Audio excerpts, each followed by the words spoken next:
Bueno, saludos. Yo soy Marlon Mena y hoy tengo invitado a Pedro Camani. Pedro, qué dicha tenerte acá. Pero Marlon, muchas gracias por la invitación y a todos los que vean esta conversación. Buena nota. Pedro, la idea hoy es conocerte un poquito más, verte más profundo, tu niñez, cómo fuiste avanzando y demás. Contanos un poquito, ¿cómo fue tu niñez? Bueno, mi infancia, mi niñez creo que fue bastante normal, siento yo, a pesar de que tal vez, no sé, mi padre obviamente se dedicaba a algo que no era muy común, pero yo recuerdo que cuando estaba así como el primer día de clase y la gente decía, bueno, ¿qué sí que es su papá? Ya, mi papá es cantante. Entonces, no sé, para mí fue una niñez normal. Crecí ahí cerca de Moravia, Guadalupe, ahí nos pasamos un par de veces de casa. Me identifico como, ahora que está de moda eso, me identifico como moraviano. Y bueno, la verdad fue una infancia bastante bonita, con mis dos papás, clase media, trabajando. Pulseándola, como dicen. Pulseándola, sí. Pero si no me falla, 22 de junio del 88. Correcto. Modelo Hospital 88. México. Hospital México. 2 AM. Para ver, me sacan la carta astral de esa vara. Sí. No sé si es 2 AM. Después dice, no concuerda. Lo sacan y sí, le sacan otra profesión después. Sí. Como está el asunto. O sea, ¿viste la época de los trompos, las bolinchas, las mejengas en media calle? Madre, qué bueno, sí, cuando los carros, había menos carros, entonces usted podía jugar en media calle con un high-C inflado y una piedra, y los carros esperaban a ver quién anotaba. La única vara era que su mamá, si usted le decían que llegara a las 6, usted le daba sed, usted entraba a la casa a las 5:30, ya no le dejan salir más. Ya no salía más. Sí. Entonces, o sea, se paseaban el partido. pero eran muy bonitas esas épocas porque sí, crecía uno caminando ahí en el barrio con los compas, era mucho más seguro, siento yo, y era una generación que también estábamos ahí, ¿verdad? No habían pantallas, o sea, no había, pues había tele, pero no había celulares, nada. Entonces usted, recuerdo, sonaba el recreo y usted salía a ver si le da chance de meterse una mejenga o la época de los trompos, las temporadas de los yoyos, pues todo eso fue muy bonito porque también que he tenido la oportunidad de estar en mucho contacto con jóvenes y a través de lo que he hecho, y uno dice, pucha, ¿cómo se ha perdido eso, verdad? Cuando van al recreo y ni siquiera se mueven del pupitre, nada más sacan el celular. Y es terrible. siento que hemos sido como un experimento, ¿verdad? O sea, toda esta tecnología ha avanzado mucho más rápido que nuestra capacidad de poderlo, no sé, controlar, ¿verdad? Especialmente en las personas más jóvenes, ¿verdad? Que nosotros pues tuvimos todo ese proceso, entonces ahora un celular igual nos hace mal el exceso, las redes, ¿verdad? Todos estos estereotipos que nos dañan ahí, la autoestima, un montón de cosas, nos dan ansiedad, nos dan depresión, o el consumismo excesivo, pero también tuvimos esa contraparte en la infancia que fue algo bastante orgánico, y ahora las futuras generaciones ya crecen inmersas en un mundo que tal vez uno está pecando yo cuando era cuando era joven, tú eras un cafetales. tal vez no sea tan malo como yo lo veo, pero sí es muy diferente a lo que vivimos. Sí. Y se puede ver también que hay un cambio notable en la juventud. O sea, es una juventud diferente a la que nosotros vivimos. Totalmente diferente, son gustos, perspectivas. Toda la forma de actuar, la forma de socializar. Sí, porque ahora socializan a través de, mira, te vi, te busqué, te encontré en redes, te mando un mensaje. Sí, yo te sigo ahí. Antes había que llegar y decirle hola. No, antes se mandaba un papelito. Un papelito, sí. Si estaba en la misma aula, sí. Sí. Pero bueno, sí, es parte de lo que vivimos, ¿verdad? Vamos a ver qué pasa. Espero que no nos deje botada la tecnología ahí, ¿verdad? Y quedemos a la merced de... Pero, ¿creciste con 2 hermanos más? Yo soy el del medio, sí. Mi hermana mayor, María José, que es 10 meses mayor que yo. O sea, mi hermana y yo no somos gemelos y tenemos la misma edad por un mes y unos días, porque yo soy bebé cuarentena. Entonces, sí, y mi hermano 3 años menor, que es el Golazo, ¿verdad? Entonces ahí estamos, tenemos todo el catálogo ahí. Y María José, Pedro José y Pablo José, todos nos llamamos José. Ah, miramos. Sí, es un detalle ahí interesante. Está bien bonito, está interesante, sí.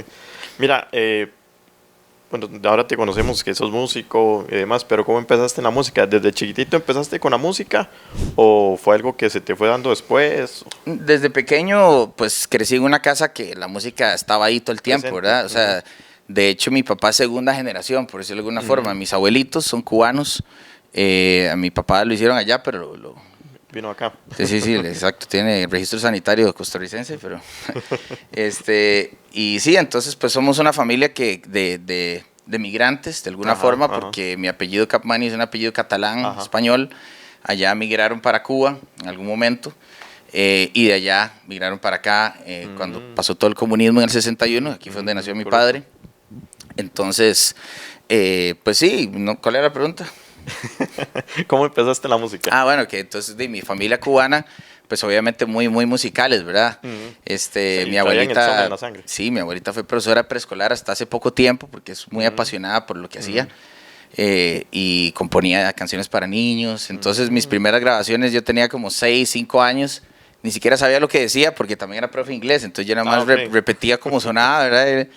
Y por ahí tengo algunas grabaciones también de eso. Entonces siempre como que vimos la música muy cercana, mis hermanos y yo también. O sea, los tres cantan, mi hermano también compone, toca guitarra, armónica, mi hermana canta hermoso. Pero solo yo me dediqué a eso ya de alguna forma, así un poco más seria, digamos, o constante.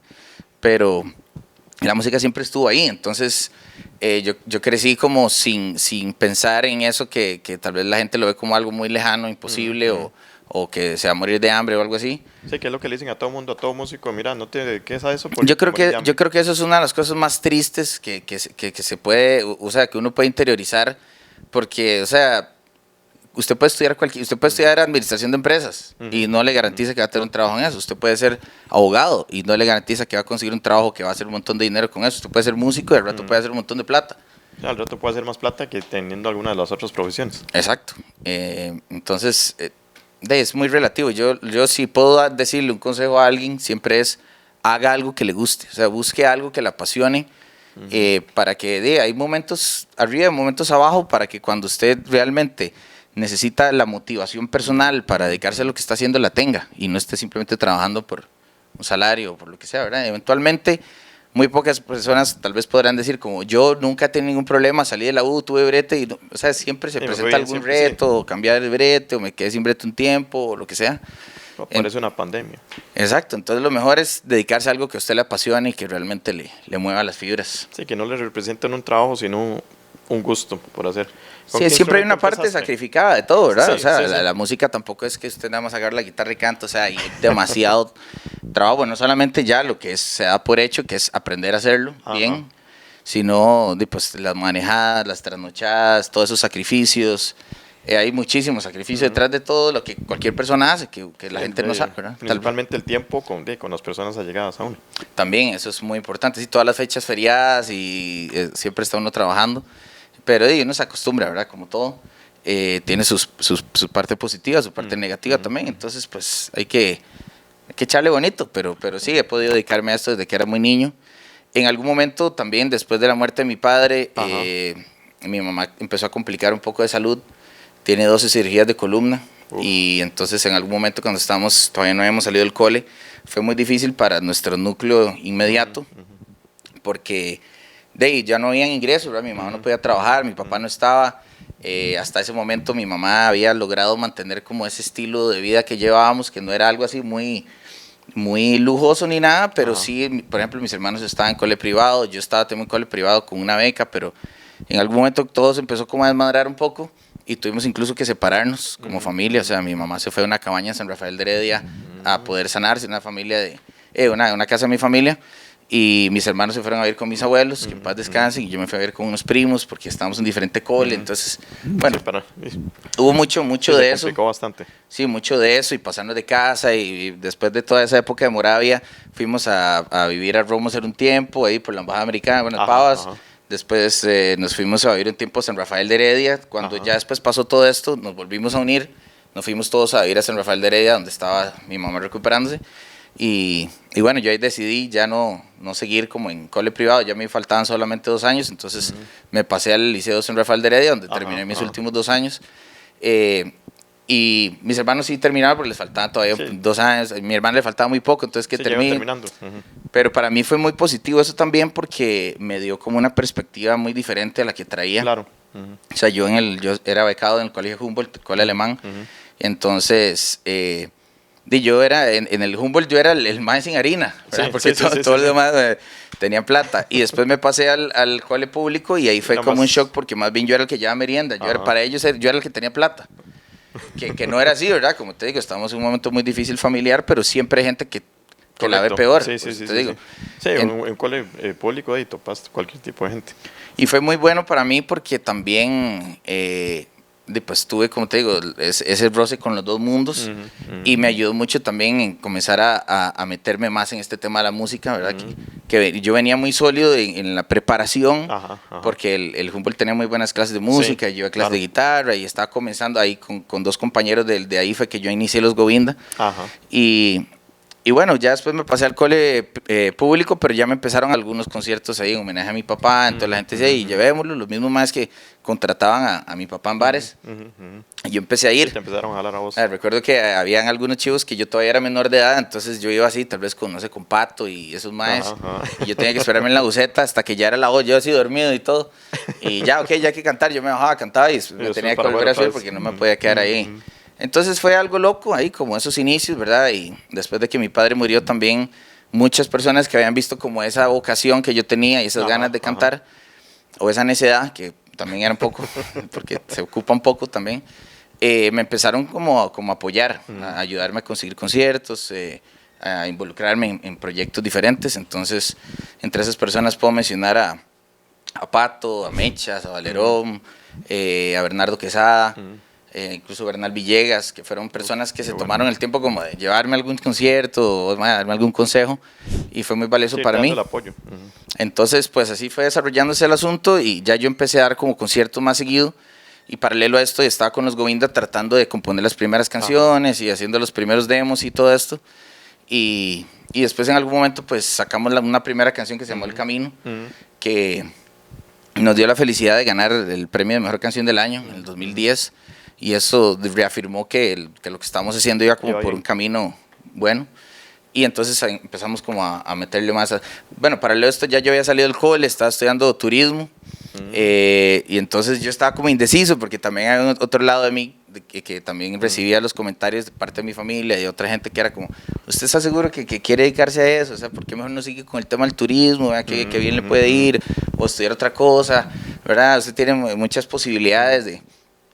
Y lo hace dudar a uno, ¿verdad? También, sí, te digo, era un momento económicamente muy complicado a mi familia. Que eso es lo que le pone más a pensar a uno. Y yo me sentía muy egoísta hasta cierto punto de yo estar persiguiendo mi sueño y no estar aportando plata, o mientras puede estar también en un call center aprovechando que habla idiomas o aportándole a mi casa. Entonces fue como un momento muy difícil para mí de decidir y como de... ¿verdad? Buscar mi camino y no sentir como esa culpa, pero al final todo fue saliendo poco a poco y seguía un poquito paralelo con el turismo. En realidad no trabajé mucho en eso, era una licencia de guía naturalista, entonces era algo que también ocupa mucha vocación y dedicación. Y eventualmente empezaron a salir como más eventos, gracias a Dios, y empezaron a salir diferentes oportunidades que me abrieron más las puertas. Y bueno, y ahí se inclinó la balanza. Sí, y después del tema de la música han salido oportunidades en diferentes proyectos relacionados y no relacionados. El musical que hicimos de la vida de mi papá, que eso también pues me dio toda una escuela de aprender cómo es un musical, va a actuar, todo este tema. Y después de ahí, bueno, otros proyectos en la televisión, una peli que hicimos y diferentes una faceta cosas. De bailarín. Yo fui durante unos meses el muchacho que baila. Que yo iba al súper, usted es el muchacho que baila, ¿verdad? Yo, señora, no. Fue un paso fugaz y acabó rápido. O sea, les voy a contar rápidamente cómo se acabó mi paso por el baile. Bueno, no terminó en el concurso terminó y quedé en segundo lugar, yo no sé cómo, pero bueno, muy buena profe de baile. Saludos a Yesenia. Pero lo que pasa es que como 3 meses después de haber salido ese programa, los bailarines profesionales del programa, uno de ellos había abierto una academia, entonces me invitaron y ellos querían que yo bailara con Yesenia ahí. Entonces bailemos el reto, que era como el baile más corto, que duraba como un minuto y que siempre lo practicábamos, entonces era como el más fácil.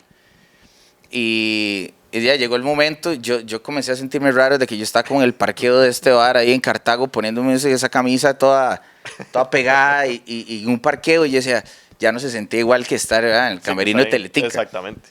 Y ese hijo de pucha, madre. O sea, comencé a dudar de mí mismo, ¿verdad? Y yo trataba de acordarme la coreografía y yo me puse súper nervioso porque a mí siempre me ha dado nervios bailar. Yo no sé, en ese momento fue que me empoderé rarísimo, pero Porque tampoco yo creí que iba a llegar muy lejos en el programa. Yo decía, me meto en 3 semanas, nadie se acordaba, ahí me gané una harina. No, llegué hasta la final. Pero esa vez entonces, ma, ya están todos, y eran puros bailarines viéndome ahí en el acto, ma, y era como, era 1, 2, 3, ma, los 3 pasos ya yo no me acordaba, ma, ya no me acordaba de la coreografía, y entonces Yesenia me trataba de bailar sola, ella, Ajá. ella misma se agarraba y daba la vuelta, y yo nada más le decía, ay no, Yesenia, perdón, No sé qué estoy haciendo. No. Y entonces me dio tanta pena que ahí yo dije, no, mejor dejémoslo esto a los profesionales. Ya, Y cerramos la faceta del baile, mejor sigo tal con vez la ya música. más roco me meto y me recumbe 3 ahí, pero... Qué lindo. Sí, Pero unos no, a boleritos. mí sí desarrollé mucha apreciación más profunda por el baile y uno dice, pucha, no es jugando. No es jugando. Uno cree que es fácil, pero verse bien bailando es muy complicado. Hay gente que lo trae, es como la gente que canta. Se puede Sí, aprender, sí, pero es difícil. no va a ser gusto para todo el mundo. O sea, uno puede entonar Es muy tal rudo, vez. es muy rudo. O sea, verse bien así, eso que usted ve, es Sí, heavy. ya Mis otra respetos cosa. para todos los que bailan. Entonces sí fui el que bailaba por unos meses. El chiquillo que bailaba. Y después estuviste en El Último Pasajero como conductor de programa. ¿Qué tal esa Así experiencia? es. Fue muy bonito, la verdad fue muy bonito. Era muy loco también porque eran cientos de estudiantes por día que llegaban, porque era todos los días que llegaban de todos lados del país y fue un momento muy, muy efervescente también porque no había habido un programa como de ese de hecho, corte. tuvo No, mucho pegue. no ha habido otro. de hecho. Solo estuvo un año, ¿cierto? Solo un año, sí. Y fue muy bonito eso. O sea, fue como ir escalonado. De la música se dio la oportunidad de dancing. Lo de dancing me abrió la oportunidad del programa. Lo del programa después me contactó con otra gente que hiciera una película de Buscando a Marcos Ramírez. Entonces también salí ahí en esa peli. Y bueno, así es la vida en general. Si no hubiera tomado el riesgo de bailar y hubiera dicho, no, yo no bailo nada, lo cual es cierto, jamás hubiera pasado toda esa otra cadena de sucesos. Entonces, a veces lo mejor que usted puede hacer en la vida es correr el riesgo y no desaprovechar una oportunidad que se le está presentando, que le puede enseñar mucho y no se pierde nada a veces, ¿verdad? Entonces, moraleja, baile. No, mentira. Busquen cómo bailar. Mira, bueno, empezaste con los Govinda. ¿Cómo fue ese crecimiento con ellos? Ir surgiendo ahí, el primer disco, las primeras canciones. Fue muy chiva, o sea, la verdad que tengo los mejores recuerdos de la música, fue esa época pre-redes sociales, que pudimos agarrar como esa colita y llegar a veces a coles que ni siquiera sabíamos que nos conocían, ¿verdad? Era una locura. Era la época que la gente veía BM Latino, no digo que no lo vean, pero que antes sonaba mucha música nacional y era otro tipo de música, también era más como rock, ¿verdad? Pop. Eran como bandas. Ahora hay muchos artistas más urbanos que solo un artista, a veces cantando con música de fondo, cosas así. Pero en esa época éramos 4 más, que andábamos para todo lado y había mucha pasión de por medio. O sea, todos los que nos gusta la música sabemos que hay un factor motivador que es la misma pasión por hacerlo, ¿verdad? Entonces fue muy chiva porque, como te digo, éramos compañeros desde séptimo. Los fundadores del cole, el grupo fue pasando por diferentes etapas, pero los que quedamos durante toda la existencia de los Govinda, fuimos el guitarrista y yo que éramos también los que componíamos. Y también con Lempi anduvimos más de 20 años, desde que teníamos 13, 14 años, tocando por todo lado, en coles primero, en festivales aquí, es ver el crecimiento. Como te digo, ganamos Canción del Año. Eso nos dio mucha motivación. El año siguiente ganamos Mejor Disco Rock. Después fuimos nominados como Mejor Artista Costa Rica en los premios 40 Principales España. Y eso como que iba motivándonos. Sí, claro. A que, bueno, está pasando algo, ¿verdad? O sea, estábamos trabajando bien. Y era muy chido porque, como te digo, no era esta efervescencia de las redes sociales. No existía TikTok. Instagram era una vara muy básica, una fotillo ahí. Usted ni lo veía todo el tiempo. No existían las historias. O sea, ustedes Sí, lo no que era quería... se podían hacer propaganda por redes sociales. No, para nada. O sea, tal vez mínimo. Pero sí, Facebook era lo que estaba como agarrando fuerza en ese momento. Y MySpace, yo recuerdo que ahí teníamos la música en MySpace. De hecho, al principio nos llamamos Govinda nada más. Y resulta que hay un DJ que incluso venía aquí a tocar a Costa Rica que se llama Govinda. Y de repente nos bajaron toda la música de MySpace un día. Y entonces resolvimos poniéndole los Govinda. De todas formas, siempre nos decían así, como los Govinda. Entonces, sí, entonces no tuvieron que hacerle mucho.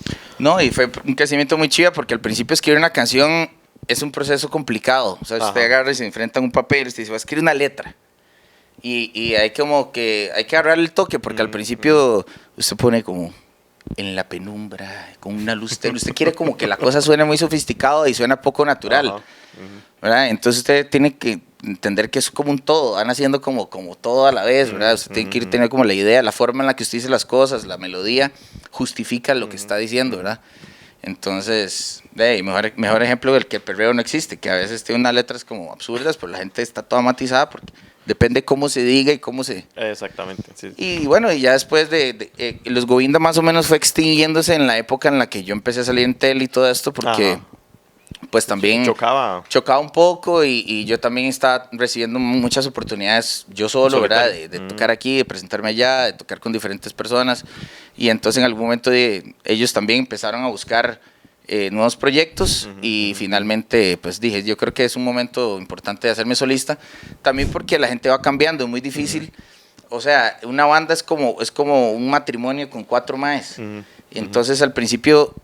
o la lógica de una banda es que haya una democracia, que todo el mundo decida, sí, ¿verdad? sí. Pero yo también decía, yo quiero hacer algo así, yo quiero hacer algo así, y habían ya un poco de opiniones diferentes, y bueno, y quedó, a pesar de que siguen siendo de mis mejores amigos, o sea, nos vemos un montón y a veces decimos, madre, manda huevo, Sí, deberíamos sacar más música, que quedó un montón de música por ahí, tal vez algún día lo hagamos, pero ahorita pues todos están en diferentes proyectos, y yo también he estado concentrado en experimentar nuevas cosas, porque en mi etapa como solista he experimentado con nuevos ritmos y no siento ninguna limitación de decir, tengo que quedarle bien a los rockeros. No, he hecho baladas, he hecho pop, he hecho mega pop, he hecho cosas más latinas, funk, de todo, boleros. Te permite más al cero. Sí, entonces es bonito también experimentar eso.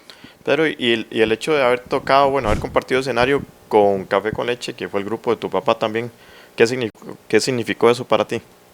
Bueno, todavía a veces hacemos presentaciones juntos. Para mí es un honor de los más altos, porque sé que ellos estuvieron ahí en todo este proceso que te digo, pero siendo Café con Leche, ¿verdad? Que fue una de las bandas más icónicas Claro. e importantes y relevantes de la historia de Costa Rica. Y saber que fueron amigos personales, como te digo, ellos también me apadrinaron desde el día 1.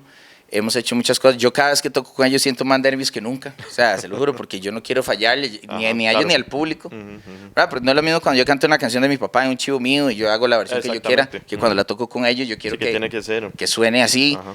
Y pues, bueno, hasta cierto punto es imposible, ¿verdad? Porque Sí. de cada cantante, a pesar de que yo tenga cosas similares... Sí, cada uno imprime su estilo. Claro, entonces a veces la gente espera que uno sea exactamente lo mismo y entonces tampoco tiene gracia ni sentido. Pero sí, para mí es uno de los honores más grandes y poder honrar toda esa carrera, que fue otra cosa que yo iba enfrentando de camino en mi vida, que también la gente decía, nada, porque este más ha sido Camani, entonces, ¿verdad? Como que hasta cierto punto sí, o sea, yo no puedo decir que no tuve oportunidades joven o que sigo teniendo o me han salido oportunidades apellido, por ser hijo de mi papá, no puedo negar eso, sería no solamente una mentira, sino que sería malagradecido, porque yo espero que todas las personas, sus papás les hayan podido dar alguna oportunidad o ayudarles con algo. Mi papá no está aquí, pero aún así lo sigue haciendo, lo ha hecho, y poder en algún momento defender y rescatar su música, no solo para los que ya lo escuchan, sino para las nuevas generaciones que tal vez no lo hubieran conocido. Pero sí, ha sido también esa dualidad de que tengo que dedicarme mi tiempo un poco a eso también. O sea, no solamente a mi música, a mis cosas, sino a como de todo este trabajo que hicimos durante los últimos 2 años de rescatar los discos y ya están en Spotify. Entonces eso es también un brete importante que yo he asumido, digamos. Sí, ¿cómo es ese reconocimiento, bueno, en este caso a tu papá, de que ya la música de él esté en Spotify? Hay una aplicación a nivel mundial y ahora cualquier persona lo podría escuchar. Sí, fue un proceso, como te digo, largo, porque muchos contratos de esos que se han firmado en los 80s, 90s, se autorrenovaban, eran contratos muy complicados. Sí. Y lograr como liberar esa música para poder hacer este proceso tomó mucho tiempo, muchas reuniones, después buscar la música, digitalizarla, remasterizarla. Ha sido como un proceso largo, que como te digo, yo lo asumí, porque también yo digo, bueno, mis hermanos, a pesar de que les gusta la música, no están metidos en este mundo, mi mamá menos. Entonces ya si no lo hago yo, ¿quién lo va a hacer? Exactamente. Y entonces me puse en ese trabajo, ya está casi toda la música ahí arriba, solo faltan algunos sencillos y los discos póstumos que hemos producido también con grabaciones de él. Pero es lindo, de hecho hubo disqueras importantes e interesadas en el catálogo y yo la verdad preferí dejarlo en manos de las personas en las que él confió y que yo siento que le dan esa atención, ese cariño especial ¿verdad? Que tal vez una empresa que nada más lo ve como un... Exactamente, como un negocio. Además que ya lo estamos haciendo para el público, mentira que es un catálogo que de repente van a empezar a escuchar en Australia o que se puede impulsar en México. O sea, ya la gente que lo escuchó es la gente que lo escuchó y la gente que lo va a seguir escuchando. entonces esto es para la gente que le gusta Café con Leche y José Capmán y tratar de rescatarlo con la forma más honorable para todos los que se involucraron en el proyecto y dejarlo ahí, que ya estamos llegando a ese punto en el que yo me siento como que ya estoy cumpliendo ese ciclo. Ajá, ajá. Y me siento muy feliz de eso también, porque ya la gente va a poder disfrutar de toda su música, que también lastimosamente, bueno, eso es algo de las cosas positivas, de cierta forma, que nos trae todas las cosas de la era digital. Porque si bien es cierto, es más difícil conseguir esos acetatos y todas esas canciones, pero antes se ganaba plata. O sea, usted hacía 100 discos, los vendía 10,000, hacía 1 millón. Ahora usted para hacer 1 millón de colones tiene que hacer 100,000 millones de reproducciones de Spotify. Es una estupidez la proporción. Sí. O sea, en este momento en el mundo la persona que más genera dinero, así más que cualquier otro artista, es el dueño de Spotify. O sea, porque no tiene ningún sentido, ¿verdad? Todo está un poco desbalanceado. Sí, y lo genera a punta de la gente que paga por la aplicación, no por la utilidad de la música. Es un momento que estamos bastante debajo del zapato en términos de pues, ganar sobre su propia obra, ¿verdad? Y eso también ha colaborado a que la gente no... O sea, por ejemplo, todo esto que el impuesto de ACAM, por ejemplo, sí, que la gente cree que le están cobrando un impuesto por algo, pero si usted hiciera una canción, tiene que invertir sus años para aprender a hacerla, hacer una buena canción que suene, que a usted le interese poner cuánto cuesta la grabación, cuánto costó el video, cuánto invirtió de promoción, para que alguien llegue y la ponga en un bar y no quiera pagar absolutamente nada por las obras. Entonces, como si usted no quiere pagar por música, entonces ponga su música o no ponga nada. Pero usted va a un bar y no hay nada. O sea, sí se necesita la música. Sí. Entonces, la música es no es gratis, es como que usted fuera al cine y después usted llegue y proyecte una película ahí en el barrio y usted cobre por esa película que usted no invirtió nada. Ajá. Entonces, todo esto ha contribuido, porque la música de usted dice, yo pagué ya $7 por Spotify, pero es como usted paga $7 por Netflix y eso no le hace dueño a la película. No. O sea, no es que yo la puedo tirar en cualquier lado y cobrar. Entonces es como, hay como mucha área gris y hay mucho desconocimiento y demasiada ignorancia, incluso dentro del mismo gremio de nosotros, que mucha gente a veces, madre, me cago en ACAM y no sabe ni qué es. Sí, no, o sea, ACAM no es el colegio de músicos, ni nuestros salvadores, ni nada. Eso es nada más una entidad de cobro. Usted registra sus canciones ahí, ellos monitorean que quien las está usando paguen esa vara y le devuelven a usted ese porcentaje. Lastimosamente en Costa Rica se oye solamente 3% de música nacional, entonces el 97% del recaudado va para afuera. Pero si escucháramos más música aquí, esa plata se quedaría acá. Entonces es toda una cosa que va enlazada con otra, pero finalmente yo espero que podamos tener mejores condiciones en un futuro también con todos esos temas. Pero en la época como solista, o sea, ¿cómo te ha aceptado el público? ¿Qué tan difícil es? ¿Y se ha abierto más el mercado para música en vivo? ¿Se ha cerrado más? ¿Cómo lo ves? Yo pienso que, bueno, a mí me ha ido bien. O sea, yo la verdad, como te digo, la pulseo bastante. El tema de estar solista me ha abierto muchas puertas también, porque es más sencillo tomar decisiones. Es verdad, soy solo yo, o si otros músicos sí son mi responsabilidad, digamos, pero las decisiones las tomo yo. Y eso me ha podido llevar a diferentes lugares. O sea, estuve 3 meses en Italia, he podido tocar el año pasado en Irlanda, diferentes partes del mundo, bueno, estados, New Jersey, la 8ª provincia, hemos tocado bastante. Y así otros lugares, ¿verdad? Que es bonito porque uno puede correr ese riesgo, irse solo, ¿verdad? Jugársela. Mientras que, pues, por supuesto, con una banda, como te digo, es una democracia, hay que tomar decisiones todos juntos. Y normalmente son decisiones más sensatas. Cuando 4 personas piensan una cosa, a veces uno es un poco más mandado, digamos. Pero a mí me gusta mucho mi etapa solista, como te digo, no me limita a nada, puedo hacer lo que quiera musicalmente. Y eso es bonito también, aunque extraño la época de la banda, pues también es bonito. Igual yo sigo tocando con banda, lo que me refiero es el concepto de ese democrático de a la hora de las ahora vos tomas las decisiones directamente. Pero sí, la música y todo, siempre hay algo de solista en todos los proyectos, ¿verdad? Siempre hay alguien que lidera un poco más o que lleva la batuta o que se convierte en la imagen o lo que sea. Entonces en mi caso no fue un cambio tan radical.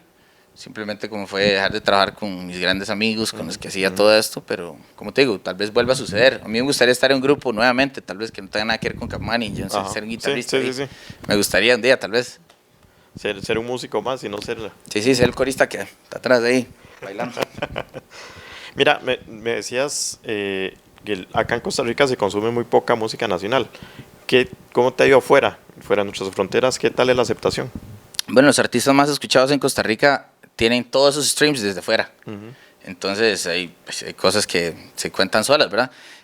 No es por menospreciar el apoyo en Costa Rica, sí hay apoyo al músico costarricense y vivir en Costa Rica la música es relativamente más fácil que en otros países, porque también hay como un mercado, tal vez no es el mejor pagado, pero hay también menos competencia, ¿verdad? En México usted levanta una piedra y hay 47 Luis Fonsi que quieren ahí hacer lo mismo, entonces hay como una competencia entre personas que hacen lo mismo.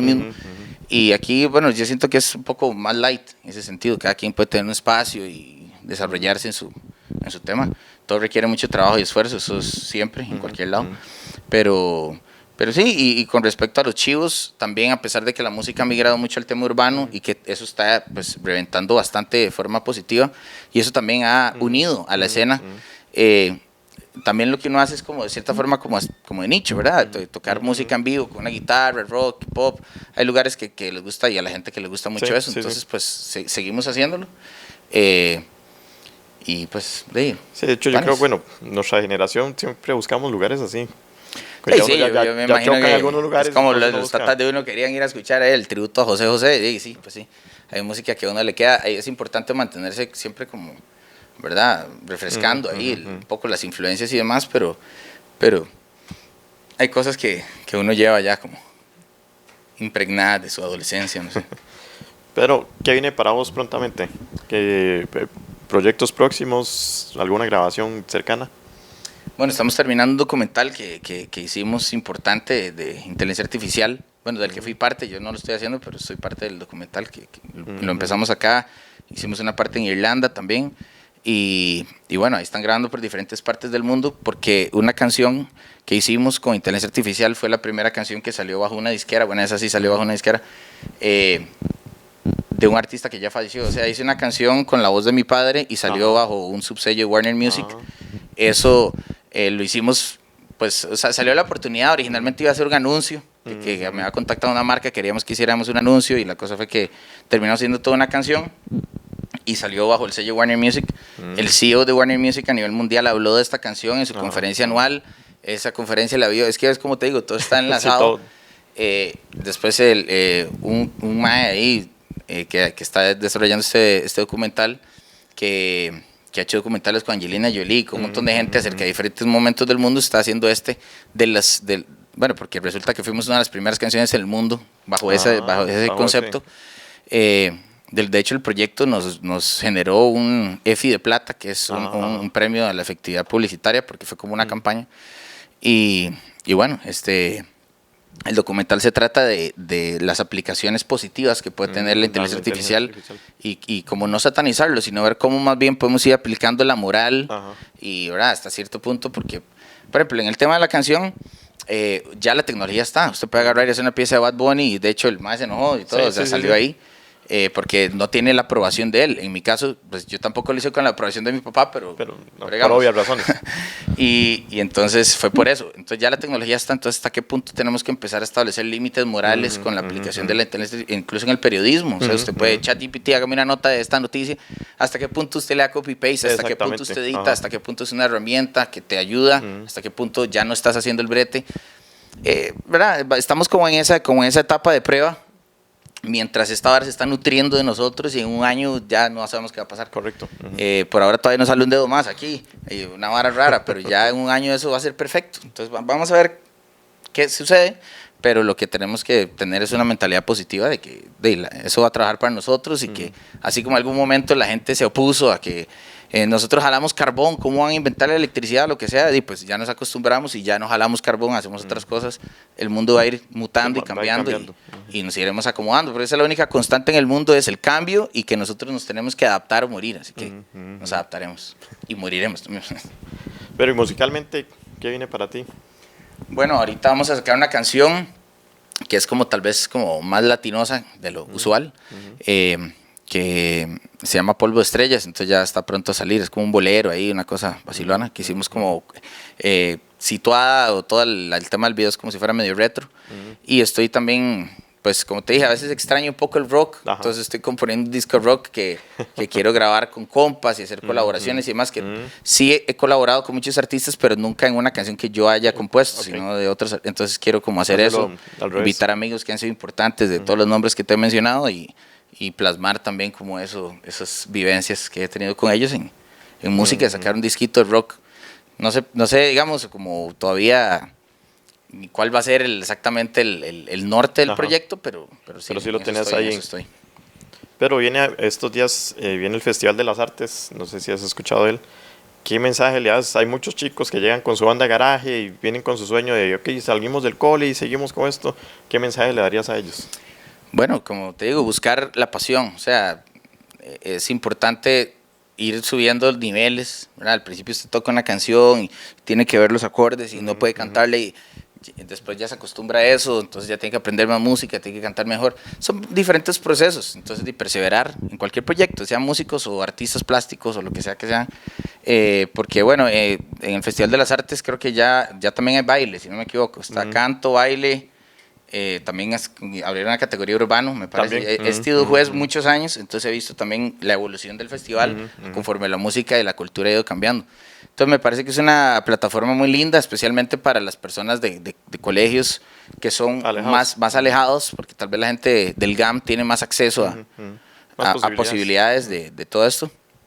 Pero participen, porque además es lindo, o sea, enfrentarse a usted mismo es lo mejor que usted puede hacer. Como te digo, usted no sabe bailar, pero si usted realmente se aboca a aprender, algo va, o sea, va a mejorar, de fin. Sí, claro. Sí, Entonces eso, enfrentar sus miedos, enfrentar esos nervios, si es algo que le apasiona, dele sin miedo, o sea, siempre escuchando consejos, tratando de mejorar, siendo humilde, que es lo más importante, ¿verdad? Siempre hay alguien que sabe más que uno, siempre hay alguien que ha hecho más cosas que uno, entonces, nada más ser humilde, aceptar el consejo y seguir adelante. Y ya le contó, Pedro, yo creo que para ir cerrando, ¿cómo ha sido el llevar con el peso de tu papá en la carrera tuya?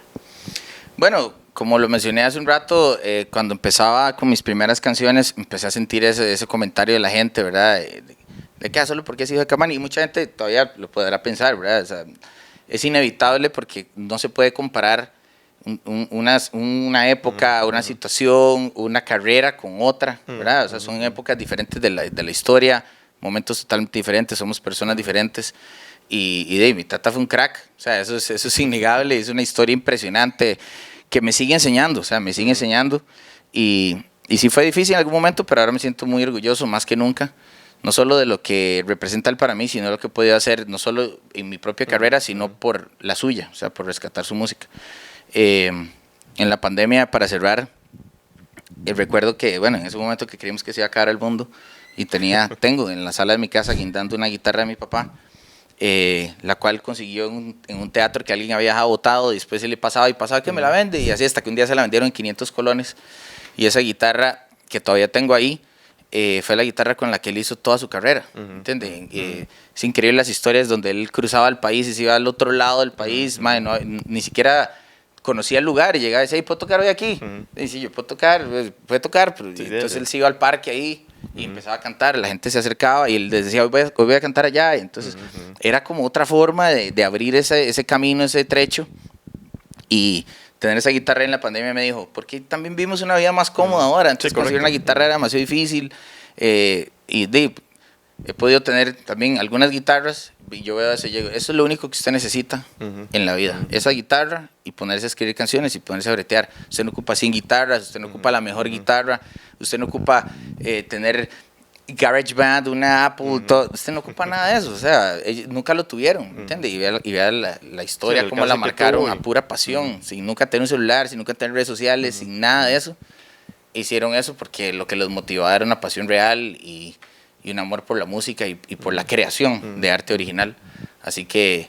Sí, con eso marcaron una época y todavía hoy siguen marcando. Entonces tengo esa guitarra ahí y siempre me recuerda como eso.